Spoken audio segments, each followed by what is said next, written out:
সিআইএম টালিগঞ্জ কলেজে আর্থিক অনিয়মের বিস্ফোরক অভিযোগ। 42 মাসের বেতন বকেয়া, মর্টগেজে কলেজের জমি, সরব শিক্ষকরা। কলকাতা সিআইএম কে ঘিরে উঠেছে একের পর এক বিস্ফোরক অভিযোগ।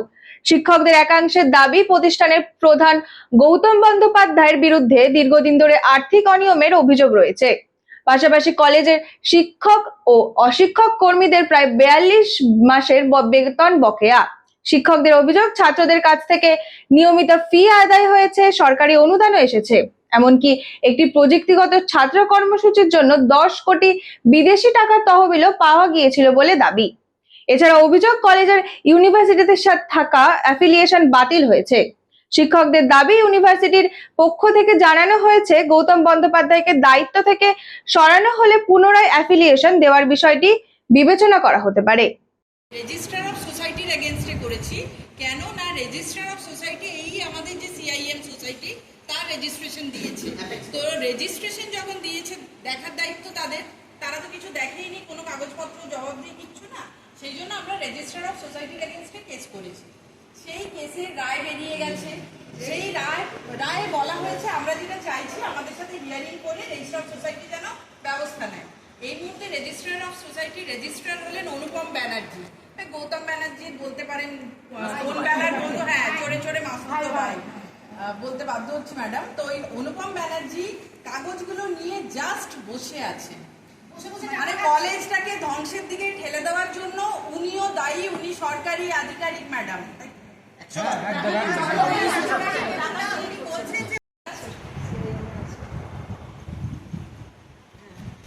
রেজিস্ট্রার অফ সোসাইটির কাছে 2025-এর 1 অগস্ট আমরা এই সমস্ত কিছু জানিয়ে চিঠি দিয়েছিলাম। বাধ্য হয়ে উনি দেখেননি। আমরা 1.5 মাস ওনাকে সময় দিলাম। গিয়ে উনি তখন আমাদের প্রচন্ড মিসবিহেভ করলেন, বললেন আপনাদের লজিক আপনারা কোর্টে দেখাবেন। আমরা এই সামান্য সামর্থ্যতে আমরা হাইকোর্টেই গেলাম ওনাকে 1.5 মাস সময় দেওয়ার পর। 2025-এর 10 সেপ্টেম্বর আমরা কেস ফাইল করলাম। সেই কেসের রায় বেরোলো 2026-এর 11 মার্চ। পরিষ্কার জাজ, মানে অনারেবল জাজ কৃষ্ণা রাও পরিষ্কার লিখে দিলেন, উইদিন 8 উইকস রেজিস্ট্রার অফ সোসাইটিকে আমাদের হিয়ারিং করে প্রপার ব্যবস্থা নিতে হবে। সেই 8 উইকসও পেরিয়ে গেল। যেদিন 8 উইকস পেরিয়ে গেল, তারপরে আমরা প্ল্যান করলাম যে তাহলে আমরা কন্টেম্প্ট অফ কোর্ট করবো। আমরা সেইটা পর্যন্ত করেছি ম্যাডাম। সেই নোটিশটা এখনো সার্ভ হয়নি, কিন্তু ওর কাছে খবর গেছে। কারণ গৌতম ব্যানার্জি আর এই অনুপম ব্যানার্জি এরা চড়ে চড়ে মাসুদ হয়, এদের নেটওয়ার্ক সাংঘাতিক। ওর কাছে খবর হয়ে গেল যে এরা তো কন্টেম্প্ট অফ কোর্টে চলে গেছে। উনি রাতারাতি আমাদের ডেকে নিলেন। ডেকে 1.5 ঘন্টা ধরে আমাদের বোঝানোর চেষ্টা করলেন আমাদের হাতে তো নেই। ঠিক এইভাবে ক্যাজুয়াল, যেখানে মানুষ দিনের পর দিন খেতে পাচ্ছে না, ওনার ক্যাজুয়াল বডি ল্যাঙ্গুয়েজ, আমাদের হাতে তো নেই, কি করবো বলুন, আমরা মিসগাইডেড হয়েছি। হ্যাঁ, উনি বলছেন কি আমরা মিসগাইডেড হয়েছি। এবার আপনি আপনার ফোনে হয়তো উনি ভয় বা কিছু পেয়েছেন, উনি বলছেন কাগজ আনাবো। উনি কি কাগজ আনাবেন? ওনাকে আমরা এরকম কাগজ দিয়েছি, আমরা দিয়েছি, ইউনিভার্সিটি দিয়েছে, ব্যাংক দিয়েছে, ল্যান্ডের অফিস থেকে দিয়েছে, সবাই দিয়েছে। উনি আর কার থেকে কাগজ আনাবেন? ভগবানের থেকে কি কাগজ আনাবেন? বুঝতে পারছি না ম্যাডাম। ইউনিভার্সিটি ছুটছি খালি অ্যাফিলিয়েশনের ব্যাপারটা। আর ম্যাডাম, ইউনিভার্সিটি পরিষ্কার বলে দিয়েছে গৌতম ব্যানার্জি যতদিন সিআইএম সোসাইটিতে থাকবে সেক্রেটারি হিসেবে, ততদিন এই জায়গা পুরো বাড়ি হবে। এখানে কোনো অ্যাফিলিয়েশন কিচ্ছু হবে না।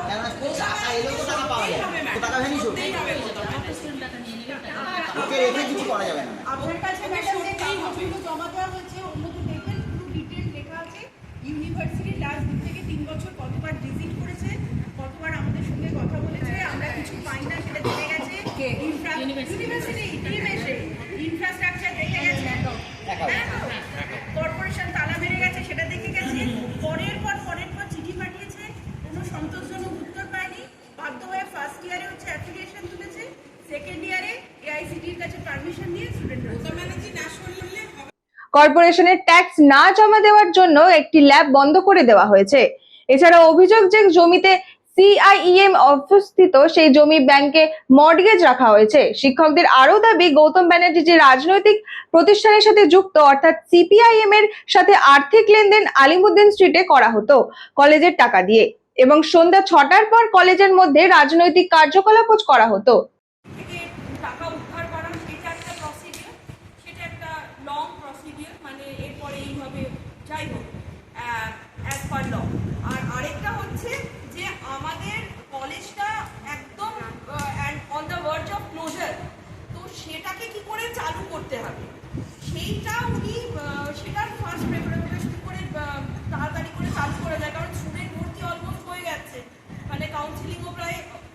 জুলাই অগাস্টের মধ্যে চালু করতে না হবে। হলে চালু সেটা করতে হয়। ছটফট করে শুরু না করলে তাহলে তো স্টুডেন্ট এবারও পাবো না, আমরা পাবো না। সেইটা ম্যাডাম একটু তাড়াতাড়ি করে তৎপর হয়ে যদি আপনি দুটো পায়। কোনোভাবে ইন্টারভেন করে একটু চালু করে দিতে পারেন কলেজটা, তাহলে আমরা একটু ক্লিয়ার কিন্তু কলেজটা চালু হবে, ওই ইউনিভার্সিটি তো বলে দিয়েছে গৌতম করলেই আমরা দিয়ে দেবো, মানে ওরা দেওয়ার জন্য বসে আছে। কিন্তু ইউনিভার্সিটির যদি পরিচয় না থাকে তাহলে আপনি বাচ্চা যে আনবেন, বাচ্চারা কোন পরিচয়ে ঢুকবে? বাচ্চারা আসবে না অ্যাফিলিয়েশন না থাকলে বাচ্চারা Affiliation পেলেই- অ্যাফিলিয়েশন পেলেই আসবে ম্যাডাম, ইউনিভার্সিটিতে অ্যাফিলিয়েশন ধরে আছে। রেজিস্ট্রেড হয়ে যাবে, এবার enlisted হয়ে গৌতম যাবে। ব্যানার্জিকে সরাবে কে? রেজিস্ট্রার বা পুলিশ থানায় ধরে নিলেই ও অটোমেটিক্যালি ক্যান্সেল অ্যারেস্ট। ভট্টাচার্য, চন্দ্রকলা পান্ডে এরা এমপি ল্যাড থেকে 1 কোটি টাকা দিয়েছিলেন, আর স্টেট গভর্নমেন্ট হায়ার এডুকেশন 33 লক্ষ। আর স্টেট গভর্নমেন্ট হায়ার এডুকেশন 33 লক্ষ। এই দিয়ে এটা শুরু হয়েছিল। তারপরে 1100 স্টুডেন্ট এসেছিল, তারপরে 1800 স্টুডেন্ট অবধি হয়েছিল, তারপরে ফাইনালি স্টুডেন্টরা ছেড়ে চলে যায়। কারণ ম্যাডাম একটা ইনফরমেশন আমি এখানে ইনক্লুড করতে চাইছি, সেটা হচ্ছে টেকিভ বলে একটা ফান্ড এসেছিল, ঠিক আছে? TEQIP technical education quality education improvement programme, government এটা অফ ওয়ার্ল্ড ইন্ডিয়া ব্যাংকের টাকা, ঠিক আছে? এবার এইটা হচ্ছে technical education technical education quality improvement programme, TEQIP। আইফেন 2 মানে ফেজ 2 তে ছিল। ফেজ 2 তে ছিলাম আমরা। আচ্ছা। ফেজ 1 এর সময় আমাদের কলেজের অস্তিত্ব ছিল না, ফেজ 2 তেই আমরা ওইগুলো, এটা ম্যাডাম একটা কম্পিটিশন টাইপের ছিল, যেখানে বিভিন্ন ক্যাটাগরিতে হচ্ছে পার্টিসিপেট করতে হতো কলেজগুলোকে। তার মধ্যে আমরা হচ্ছে গভর্নমেন্ট এডেড কলেজে পার্টিসিপেট করে 10 কোটি টাকা গ্রান্ট পেয়েছিলাম। 10 কোটি টাকা গ্রান্ট, মানে আমাদের কলেজে অ্যাওয়ার্ড এসেছিল। গভর্নমেন্ট এডেড গভর্নমেন্ট তখন government aided category, government education মানে ক্যাটাগরি ম্যাডাম সেলফ ফাইন্যান্স কলেজেরও ক্যাটাগরি ছিল, আবার গভর্নমেন্ট এডেডেরও ক্যাটাগরি ছিল। গভর্নমেন্ট এডেড যে ক্যাটাগরিটা ছিল সেটাতে কন্টেস্ট করে আমাদের কলেজ 10 কোটি টাকা গ্র্যান্ট পেয়েছিল। 10 কোটি টাকা? হ্যাঁ, non refundable. Non refundable grant,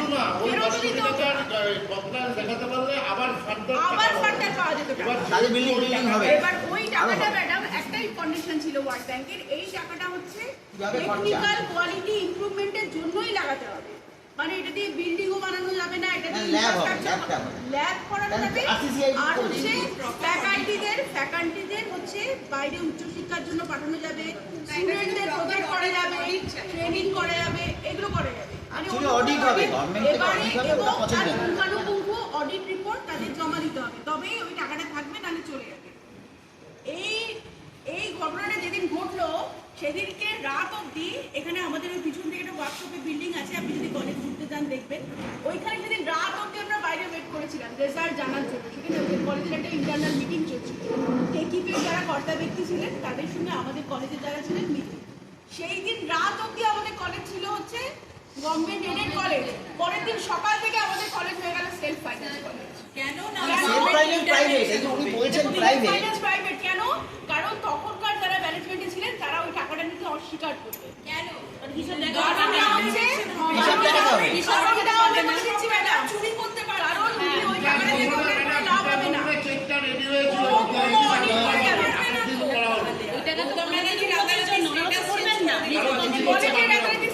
আমাদের কলেজ আর RCCIT একই ছিল।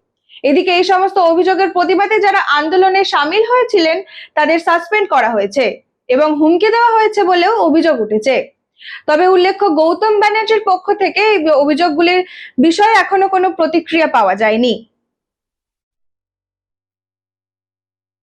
এই পরিস্থিতিতে টালিগঞ্জ বিধানসভার নেত্রী পাপিয়া অধিকারী জানিয়েছেন, 1 মাসের মধ্যে গৌতম বন্দ্যোপাধ্যায়কে সমস্ত বকেয়া ও আর্থিক দায় মিটিয়ে দিতে হবে এবং প্রশাসনিক ব্যবস্থা নেওয়া হবে।